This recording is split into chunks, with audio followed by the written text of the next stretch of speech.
اللهم صل على سيدنا محمد وعلى آل سيدنا محمد. أعوذ بالله من الشيطان الرجيم. بسم الله الرحمن الرحيم. الحمد لله رب العالمين، والصلاة والسلام على سيد المرسلين وعلى آله وصحبه أجمعين. رب اشرح لي صدري ويسر لي أمري واحلل عقدة من لساني يفقه قولي. سبحانك لا علم لنا إلا ما علمتنا إنك أنت العليم الحكيم. ولا حول ولا قوة إلا بالله العلي العظيم. Kitab Minhajul Abidin, muka surat 6. Muka surat 6 baris yang ke-14 daripada atas. Baris yang ke-14 daripada atas. Qala al-muallifu rahimahullahu ta'ala wa nafa'ana bi'ulumihi amin. Dan bahawasanya bagi nikmat ini tiada mustahil, yakni mesti. Orang yang memberi nikmat itu, yakni Allah yang beri nikmat itu, menuntut akan dikau bahawa mensyukur akan dia, akan nikmat ini, dan berkhidmat akan dia, bagi mensyukur akan dia, akan orang yang memberi nikmat itu, dan berkhidmat akan dia, dan mengerjakan ketaatan akan dia, akan orang yang memberi nikmat. Maka jika aku lalaikan daripada yang demikian itu, yang demikian mensyukur akan dia dan berkhidmat akan dia, maka dihilangkan daripada aku nikmatnya, dan dirasa akan daku kekerasannya dan seksanya. Dan bahawasanya bagi nikmat ini, nikmat hidup, nikmat kuasa, tenaga, nikmat akal, nikmat berkata-kata, dan berbagai-bagai nikmat yang lain lagi itu, tiada mustahil, ini mesti. Orang yang memberi nikmat itu, mana Tuhan yang memberi nikmat itu, ia disebut sebagai orang yang memberi nikmat. Dia panggil diqul ibarah, sempit susunan ayat, ia letak orang. Tapi di situ Tuhan yang memberi nikmat. Ni tak salah ni.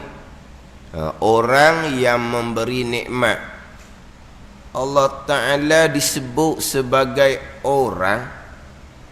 Ni kena faham ayat kita. Sebagaimana dalam kitab Aqidatun Najin. Dalam kitab Aqidatun Najin, kitab Tauhid karangan Syekh Zainul Abidin bin Muhammad Al-Fatani itu. Dalam kitab Aqidatun Najin, pergi kepada hukum syarak. Apa di hukum syarak? Hukum yang terhenti atas orang yang terhenti atas orang yang mendatang akan dia. Orang di situ siapa? Allah Ta'ala. Hukum syarak ni hukum yang terhenti atas Allah Ta'ala, yang mendatangkan hukum ni melalui Nabi SAW. Dia panggil hukum syarak. Hukum akal itu berpandukan kepada akal. Hukum adah, hukum yang berdasarkan kepada hak biasa-biasa, ataupun kita sebut hak sokmo-sokmo, itu hukum adah. Hukum ni keputusan, tu hukum. Hukum ni bahasa Arab, bahasa Melayu kita keputusan. Hukum syarak, keputusan syarak. Hukum akal, keputusan yang berlandaskan kepada akal. Hukum adah keputusan yang diambil berlandaskan kepada hak biasa-biasa. Biasa-biasa macam mana makan banyak kenyang. Jadi hukum adah memutuskan bahawa makan banyak wajib kenyang, mesti kenyang, pasti kenyang apabila makan banyak. Wajib kenyang, pasti kenyang, mesti kenyang tu hukum apa? Hukum adah. Hukum syarak pegangan, qada lah tu hukum syarak pegangan. Hukum syarak ni apa? Hukum yang terhenti atas orang yang mendatangkan hukum tu. Siapa orang di situ? Tuhan. Disebut sebagai orang yang mendatang akan dia akan hukum syarak. Dikehendaki orang di situ Tuhan yang mendatangkan. Dia panggil dikul ibarah ni tak salah ni. Macam sini lah. Siapakah orang yang memberi nikmat? Orang di sini Tuhan yang beri nikmat. Kalau kita baca sendiri juga apa kitab Minhajul Abidin terjemahan Syekh Daud ni, orang pula dikata kepada Allah Ta'ala. Macam contoh beginilah. Kita cakapnya semua perkara yang berlaku ni datang daripada dia seorang je. Semua perkara yang berlaku ni datang daripada dia seorang. Dia tu siapa? Allah Ta'ala. Seorang. Seorang boleh sebut seorang ke Allah Ta'ala ni? Dia seorang, dua orang, tiga orang tu manusia. Tiba-tiba semua perkara yang berlaku ni datang daripada dia seorang. Salah tak? Tak salah ayat tu. Tak ni. Kita jangan cepat-cepat pakai baca orang ni letak kepada Allah Ta'ala ni jadi peseng mana pula dia mengerti kul ibarah. Jadi orang yang memberi nikmat ni Allah Ta'ala. Jadi Allah Ta'ala yang beri nikmat ni menuntut akan dikau bagi mensyukur akan dia akan yang memberi nikmat tu dan berkhidmat akan dia dan melakukan ketaatan akan dia. Dia sekarang ni orang yang beri nikmat ni terjemahan Syekh Daud lah. Dia hak Arabnya mun'imun. Mun'imun mana apa? Mun'im. Ni yang memberi nikmat. Tu asal dia lah. Mun'imun ni'matun ni'amun. Mun'imun ni'matun satu, ni'amun jamak. Hak dalam kita permulaan doa tu kan ni mazidah apa? Hak dalam kita alhamdulillahirabbil alamin hamdan yuwafi ni'amahu wa yukafi mazidah. Alhamdulillah ni boleh sebut. Kita doa tu alhamdulillahirabbil alamin hamdan yuwafi ni'amahu. Yuwafi ni'amahu yang menyempurnakan nikmat-nikmatnya. Yuwafi ni'amahu. Banyak juga orang berdoa yuwafi ni'mahu. Ni'amahu. Ni'matun satu, ni'matani dua, jamaknya tiga ke atas ni'amun. Jadi yuwafi ni'amahu yang menyempurnakan akan segala nikmat. Nikmatun ni'amun mun'imun yang memberi nikmat. Tu hak dalam hak Minhaj hak Imam Ghazali. Terjemah Syekh Daud je, orang yang memberi nikmat. Menuntut akan dikau bagi mensyukur akan dia akan yang memberi nikmat dan berkhidmat akan dia akan yang beri nikmat. Ini sambungan apabila Allah Ta'ala campurkan khatrah samawiyah, dia panggil keinsafan. Ini saya sebut berulang kali dah berkaitan dengan keinsafan yang dicampur oleh Allah Subhanahu wa Ta'ala. Jadi apabila Allah Ta'ala campur keinsafan, maka terbuka hati kita untuk kembali kepada agama Allah Subhanahu wa taala. Kembali kepada agama Allah ni, beribadah, mengerjakan suruhan Allah, meninggalkan larangan Allah. Ini kembali pada agama Allah, kita orang Islam. Hak orang kafir itu betul-betul lah daripada agama kafir, terbuka hati untuk terima agama Allah Subhanahu wa taala. Adapun kita ni orang hak Islam dah, orang yang sudah berada di dalam agama Allah, jadi keinsafan ni akan membuka hati kita untuk mengerjakan segala suruhan agama dan meninggalkan segala larangan agama zahir dan batin. Dimulai dengan khatrah samawiyah, keinsafan yang dimulai oleh Imam Ghazali dalam kitab Minhajul Abidin. Bila masuk je tajuk dalam kitab Minhaj, dimulakan dengan keinsafan. Bila timbul keinsafan, jalan mana hak kita nak kena susung satu-satu. Yang mana ghalibnya kita, kebanyakannya kita, ketika Allah Ta'ala campurkan keinsafan, kita ni tidak ada ilmu agama yang lengkap. Bukan tak ada ilmu agama langsung, tapi tak ada ilmu agama yang lengkap. Dalam ilmu agama ni kena lengkap, sebab ini perjalanan akhirah, kena ilmu agama yang lengkap. Lengkap hak biasa duduk dengar sokmo tu lah, lengkap fardu ain. Kenapa jadi syarak menetapkan bahawa ada sukatan ilmu yang wajib fardu ain ke atas kita kena belajar, kewajipan yang putus atas tiap-tiap seseorang, kerana disitulah penentuan sama ada kita berjalan atas jalan agama ataupun tidak. Sebab itulah kewajipan belajar tu kewajipan yang putus, kemudian fardu ain. Hak ni tak ada jalan kok mana, tak ada helah kat mana, tak ada hak sukatan, hak kadar fardu ain. Syarak telah menetapkan wajib belajar, tapi ada juga ilmu yang sunat kita belajar. Ilmu bicara bab fadilah itu sunat untuk membangkitkan kita kepada wa'amal. Kemudian ilmu agama Allah yang luah ni, kewajipan belajarnya adalah wajib.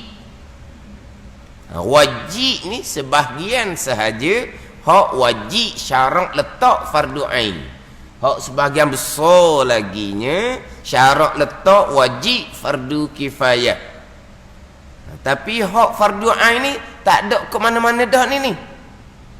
Dan saya sebut berulang kali, dan kita kena ingatlah, dan kita pun tahu hak qada fardu ain ni wajib kita ibu bapa ajar kepada anak-anak lengkap sebelum mereka masuk umur baligh. Ini tanggungjawab besar kita sebagai ibu bapa untuk menyempurnakan ilmu agama. Kita kan kadang-kadang orang duk ceramah, kursus kahwin ke, ataupun terkadang ni tu imam nikah, dia juru nikah tu dia ada khutbah sedikit memperingatkan kepada bakal pengantin di antara tugas apa semua.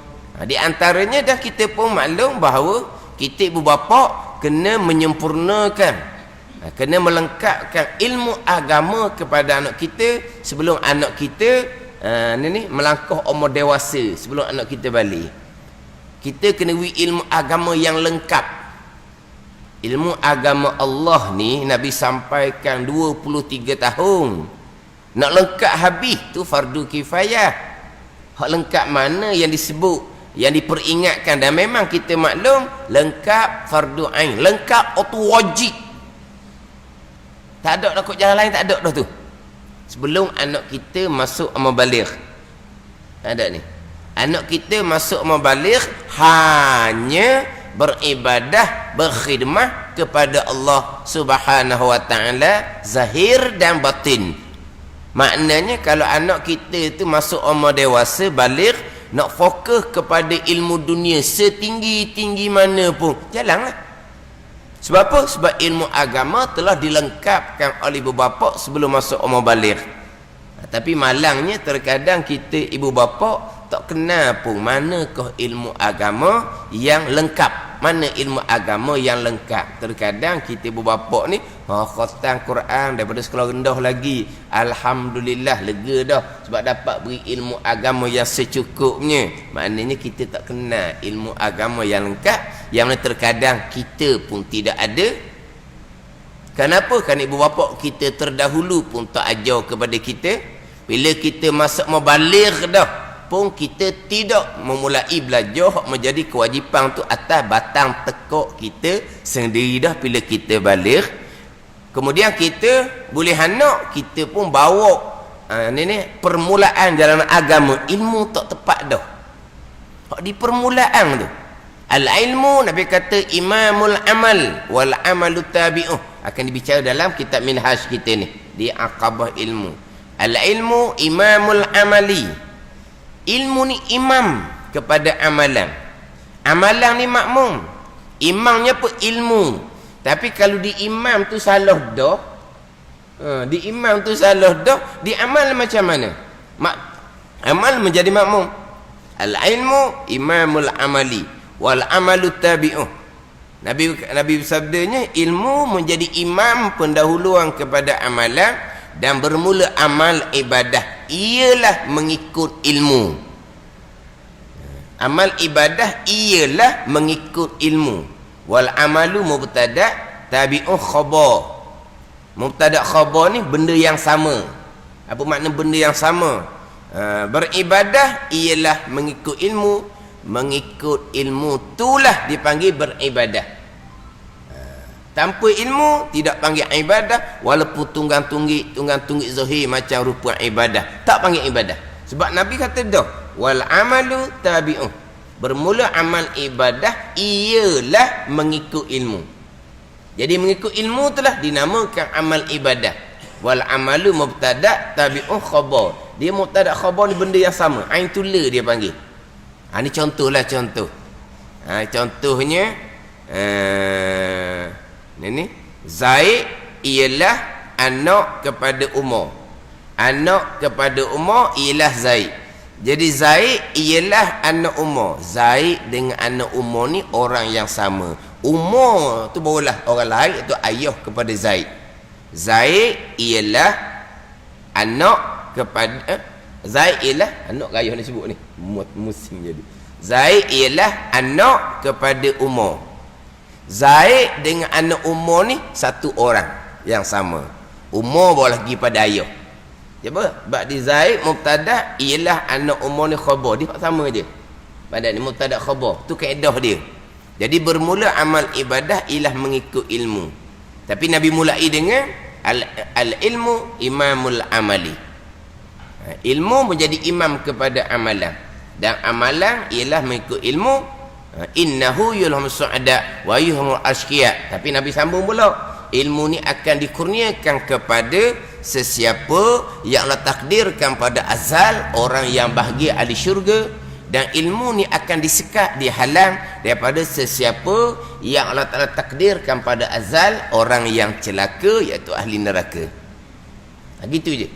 Kalau Allah takdirkan pada azal orang ni orang yang bahagia, su'ada, sa'idun, orang bahagia ahli syurga, Allah Ta'ala akan buka jalan ilmu.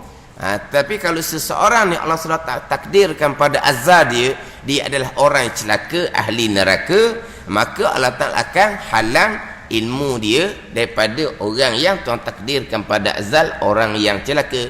Sebab kita maklum dah pegangan kita, seseorang tu syurga, seseorang tu neraka, kesemuanya qada dan qadar Allah Subhanahu wa ta'ala. Bila seumpama tu kita macam mana? Macam kita sekarang lah. Tuhan susung jalan kepada kitanya macam mana? Sebab Nabi bila bersabda, ma minkum wa qad kutiba ma'akum minan nar wa akum minal jannah.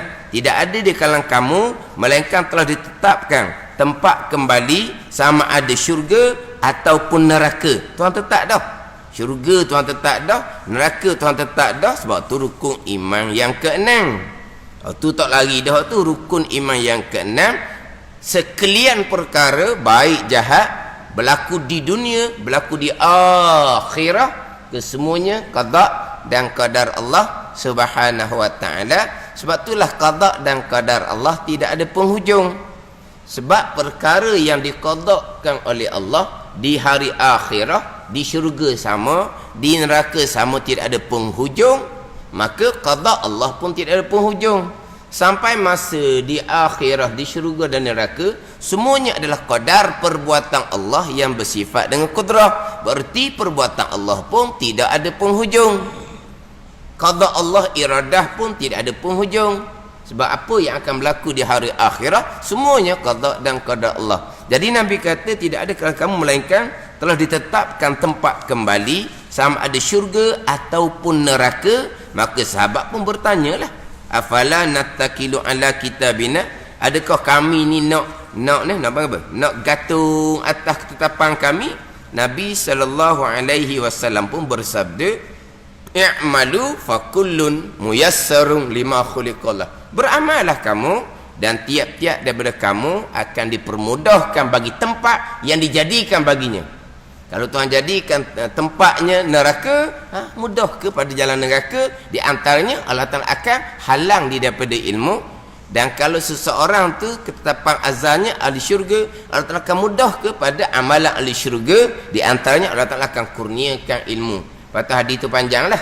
Orang yang Tuhan takdirkan pada azal, orang yang bahagia ahli syurga, Allah Ta'ala akan permudahkan jalan kepada syurga. Itu semua datang daripada Allah. Seseorang yang Allah takdirkan orang ni celaka, Allah permudah je jalan celaka.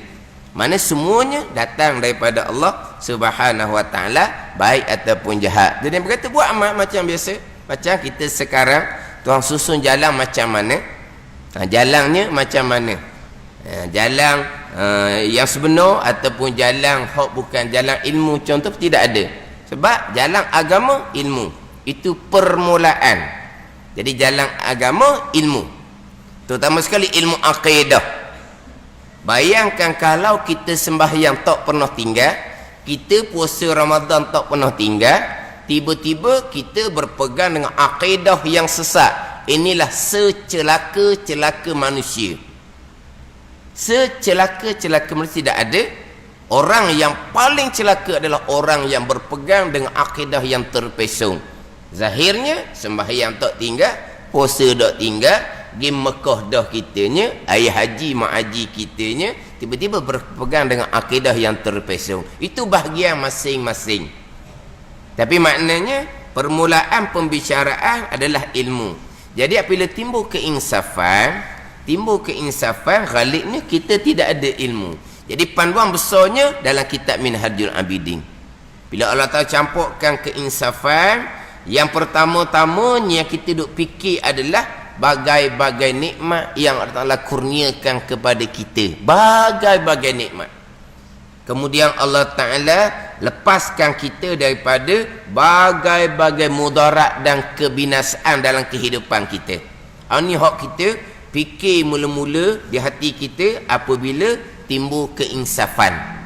Kemudian Allah Ta'ala yang kurniakan bagai-bagai nikmat ni menuntut akan dikau bahawa mensyukur akan dia dan berkhidmat akan dia. Syukur akan Allah Ta'ala yang kurniakan bagai-bagai nikmat dan berkhidmat akan Allah Subhanahu wa Ta'ala dengan mengabdikan diri akan Allah. Berkhidmat ni dengan bahawa mengabdikan diri akan Allah Subhanahu wa Ta'ala. Jangan faham khidmat macam kita. Kita ni kalau sebut kata khidmat, khidmat lah tolong. Khidmat tu tolong tak? Pergi tolong khidmat kau. Khidmat tu tolong tak di sini. Sebab kita maklum lah, pengabdian diri kita kepada Allah bukan kita menolong Allah. Kita nak menolong diri kita sendiri dengan berkhidmat, melakukan ketaatan kepada Allah. Tapi sebut ayat khidmat, jangan kita faham seolah-olahnya apabila kita khidmat kepada Allah, Allah pun jadi naik martabat. Kalau kita tidak khidmat kepada Allah, jadi martabat Allah jadi kurang. Tu tak ada sifat istighna Allah Subhanahu wa Ta'ala lah seumpama tu. Allah tidak ada gharak, tidak ada tujuan yang menekan daripada segala perintah-perintah Allah kepada kita. Kita lain. Kalau kita menyuruh satu-satu perkara, ada kerana yang menekan. Kita melarang satu-satu perkara kerana ada kerana yang menekan. Allah Ta'ala tidak, semuanya ada hikmah, gharak, tujuan yang menekan, mustahil atas Allah Subhanahu wa ta'ala. Tapi yang Allah perintah tu adalah untuk bawa manfaat pada diri kita sendiri, cerita pada zahir. Tetapi Allah nak melakukan kebaikan kepada kita, bukanlah Allah perlu kepada kita buat taat. Sekarang kita buat taat bukan manfaat kepada Allah. Kita sebut manfaat kepada diri kita sendiri. Adakah Allah nak bagi manfaat, balasan baik kepada kita? Allah terhenti atas kebaikan yang kita lakukan? Tidak. Bukan kata Allah nak buat baik kita pun, kita dululah turut perintah Allah, barulah Allah buat baik kepada kita. Seolah-olahnya Allah nak buat apa-apa terhenti atas perbuatan kita pula jadinya. Cuma Allah janji buat baik, Allah nak balas baik. Buat jahat, Allah balas buruk di hari akhirat. Tetapi Allah nak balas baik, balas buruk ke kehendak Allah Subhanahu wa ta'ala. Bukan kata Allah nak balas kebaikan terhenti atas kita khidmat, buat taat kepada Allah. Kalau kita tidak khidmat, kalau kita tidak buat taat, Allah pun tak boleh nak balas baik ke kita. Jadi Allah ni tidak terkaya. Allah nak buat satu perkara, terhenti atas kita buat dulu. Ini kena faham pula sini. Walaupun kita akan cerita secara zahir, kita khidmat, kita buat taat adalah manfaat balik kepada diri kita, bukan kepada Allah Subhanahu wa ta'ala. Yang sifat Allah, sifat wajib 20, sifat mustahil 20, sifat haruh yang satu tu, sifat haruh yang satu tu kadang-kadang kita bicara kemungkinan secara ringkas, secara sepitah lalu. Terkadang kalau tanya molek apa dia, sifat harus bagi Allah Subhanahu wa ta'ala harus pada akal, tak berapa nak kemah molek situ. Hanya sifat wajib tekan, sifat mustahil, sifat harus tu bilang je, sebutlah sifat harus ada satu. Tapi apa maksud sifat harus? Kenapa didatangkan lagi sifat harus? Harus Allah melakukan dan harus Allah tidak melakukan. Walaha tak ada dah haruh-haruhnya, sebab Allah telah menetapkan pada azal.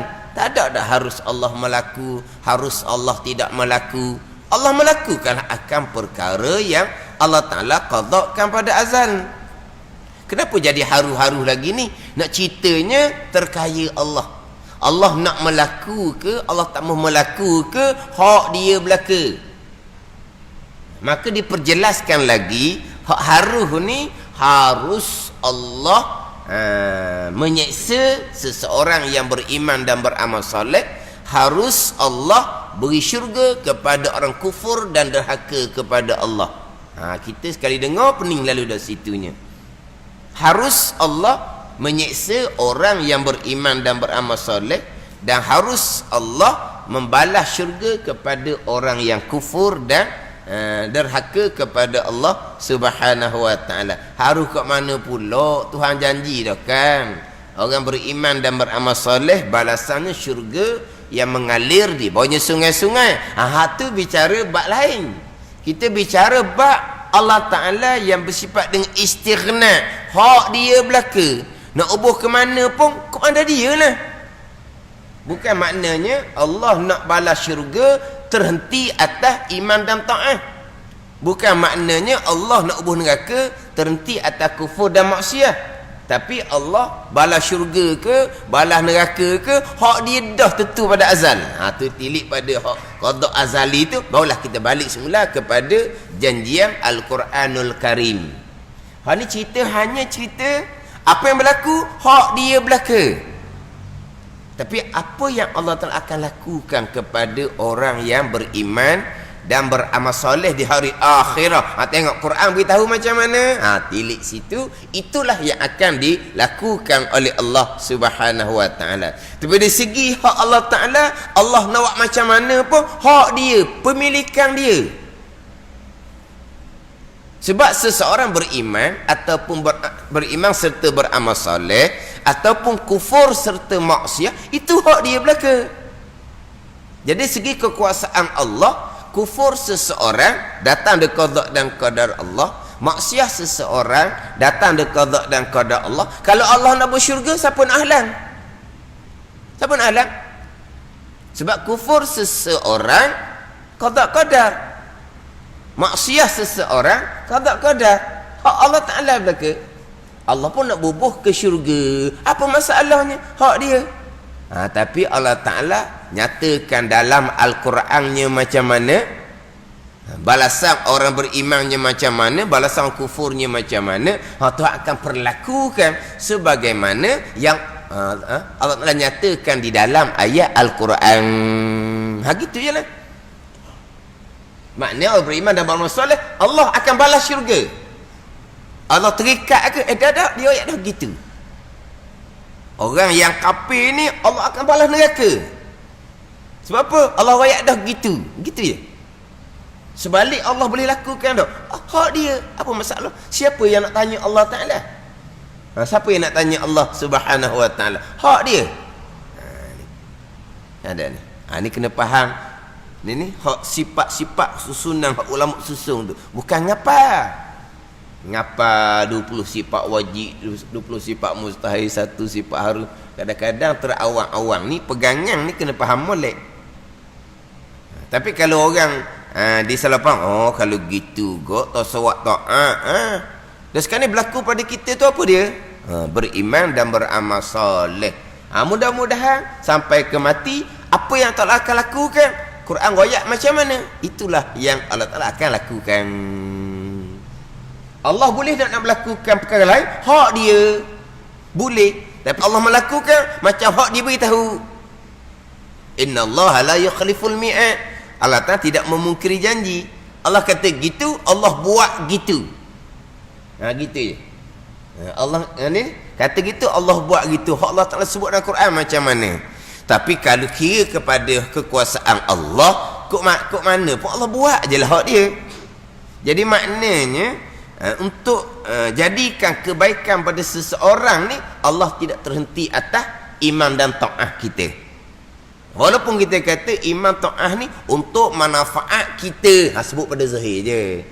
Adakah Allah terhenti nak buat baik, nak balas baik kepada kita mesti atas iman dan ta'ah? Tidak. Allah menetapkan satu perkara, semuanya ada hikmah disebut. Semuanya ada hikmah, ada kebaikan. Ada hikmah ni lah yang kita, sebahagian besar hikmah kita tidak mengetahui. Apa hikmah Allah Ta'ala menjadikan manusia dengan sengaja sengeleng Allah, qada iradah dia panggil, dalam kitab Jawi dia panggil sengaja sengeleng Allah. Apa hikmahnya? Allah jadikan dengan sengaja sengeleng Allah akan seorang manusia, kemudian Allah Ta'ala qadakan dianya kafir sampai ke mati. Allah seksa dianya di dalam neraka dengan seksaan yang tidak ada kesudahan. Apa hikmahnya? Hanya Allah yang mengetahui. Dia ada hak dia. Bab qadar ni, kalau duk fikir seorang, apa pasalnya lah yang jadi Allah pergi buat. Contohlah Fir'aun ke, Namrud ke, Abu Jahal ke, Allah buat, lepas tu sengaja sekalian Allah, lepas tu kafir siapa ke mati, kekal neraka, seksaan selama-lamanya, seksaan yang tidak terperi. Apa guna Allah susung seumpama tu? Ada hikmah. Allah jadikan sesuatu tidak sia-sia. Setakat tu je kitanya. Ada ni. Kenapa Allah tidak jadikan manusia ni satu je, beriman dan beramal soleh, balasannya syurga? Rasul tanyalah kerjaan Allah Subhanahu wa taala. Dia ada hak-hak dia lah. Dia tak boleh, dia apabila fikir panjang-panjang ni ada lalu-lalu nyelik syaitan hak nyelik kalau kita cakap pula syaitan manusia pula hak nyelik. Kalau manusia tu manusia baik, dia perjelaskan. Kalau manusia tu hak jenis pening juga, ya sungguh. Apa Allah Taala ni akhirnya timbul daklah. Hak kafir Firaun Namrud Abu Jahal tu bukan hak Allah Taala tu. Hak dia sendiri. Allah tidak mengqadakkan tu. Allah nak mengqadak apa benda yang salah gitu, tak logik di akal. Kalau Allah mengqadakkan seumpama tu Firaun Namrud Abu Jahal kafir qada Allah, Allah pun neraka, mana keadilan Allahnya? Hak tu selik di manusia daripada syaitan dah tu. Syaitan daripada manusia, minal jinnati wan nas. Akhirnya berpegang perkara jahat, kufur, bukan qada dan qadar Allah. Ada. Itulah manusia yang celaka. Sembahyang tak tinggal, puasa tak tinggal, berpegang akidah yang terpesong, bawa pula orang. Ni. Jadi kita kalaulah duk layan cetusan-cetusan seumpama tu, di mari akal sendiri, ada pula orang yang bawa seumpama tu siap. Tu semuanya ada hikmah apa yang Tuhan qadakkan. Jadi maknanya khidmat akan Allah disebut khidmat. Manfaat kita sebut balik kepada diri sendiri. Jadi Allah yang kurniakan bagi-bagi nikmat menuntut akan dikau bagi mensyukur akan dia dan berkhidmat akan dia. Maka jika aku lalaikan daripada nikmat itu, dia akan mulai nanti bicara berkaitan dengan mengenal Allah dan Rasul. Kemudian bicara berkaitan macam mana nak mensyukur akan nikmat Allah, macam mana nak melakukan ketaatan kepada Allah Subhanahu wa taala. Akan susu. Ialah kita mari keinsafan, banyak nikmat yang dikurniakan oleh Allah, kita pun nak mengabdikan diri akan Allah lah. Mengabdikan diri akan Allahnya macam mana, hak zahir dan hak batin. Dia akan susun di hadapan. Tapi sebelum kita nak mensyukuri nikmat Allah, kita nak melakukan ketaatan kepada Allah, kita mengenal Allah dan Rasul terlebih dahulu. Ini tu susunan hak dalam kitab Minhajul Abidin, bermula daripada khatrah samawiyah, keinsafan yang dikurniakan oleh Allah Subhanahu wa taala.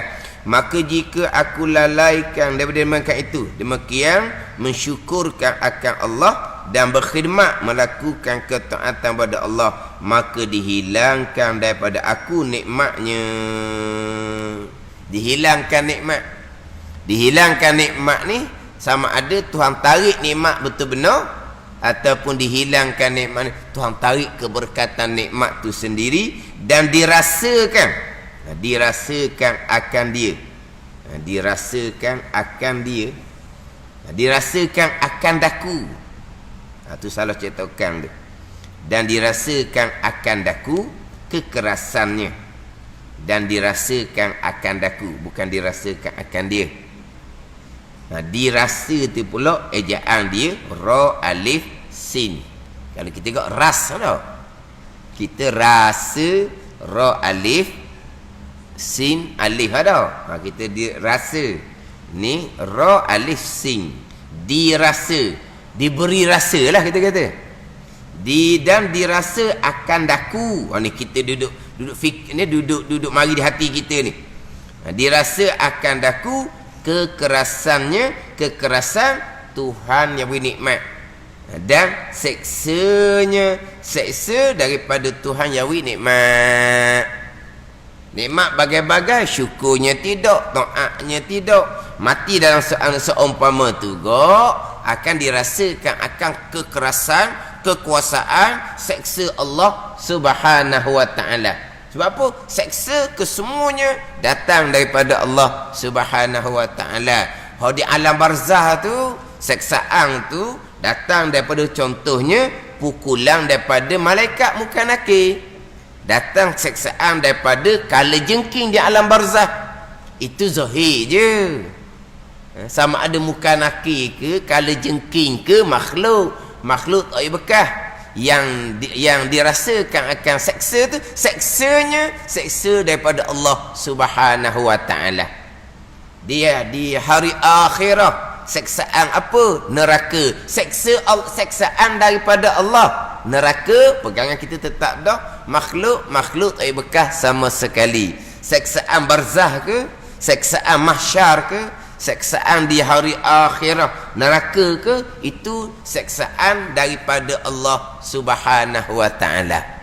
Bukan seksaan datang daripada makhluk Allah. Makhluk ni tak ada bekas sama sekali. Tapi kita duk sebutnya seksaan di alam barzah. Daripada pukulan muka dan nakir. Dengan tungkak yang mana tungkak muka nakir ni, kalau ni pukul bukit di dunia, hancur bukit tu. Tukar dia tu. Kemudian kala jengking pula. Sengat kala jengking pula. Tu baru cerita barzah.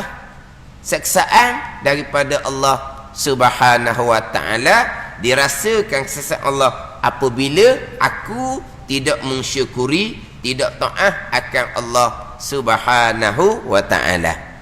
Ini hak mari di hati kita apabila dicampurkan keinsafan daripada Allah Subhanahu wa taala. Imam Ghazali akan susung satu-satu. Lepas tu macam mana perjalanan akan disusung.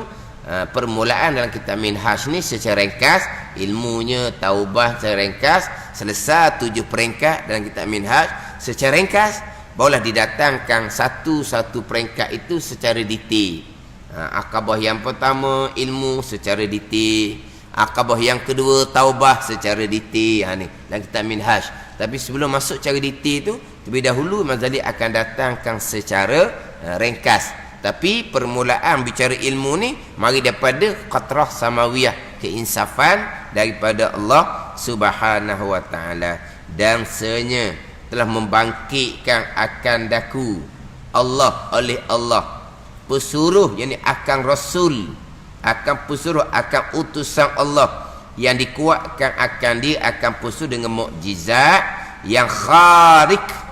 Yang kharik ni yang mencari bagi adah, bagi hak biasa-biasa berlaku, yang melemahkan kuasa manusia. Jadi kita fikir berkaitan dengan ini nikmat daripada Allah Subhanahu wa taala. Allah perintah kita mensyukur dan berkhidmat. Allah bangkit Rasul. Rasul ni lah pula yang bawa kita macam mana nak mensyukuri dan nak khidmat akan Allah Subhanahu wa taala. Jadi kita nak mengetahui macam mana Rasul yang dibangkitkan oleh Allah yang bawa jalan mensyukuri dan khidmat akan Allah ni, balik kepada ilmu syariat agama Allah Subhanahu wa taala. Wallahu a'lam. Bismillahirrahmanirrahim. Alhamdulillahirabbil alamin. Wassalatu wassalamu ala sayyidil mursalin wa ala alihi wa sahbihi ajma'in.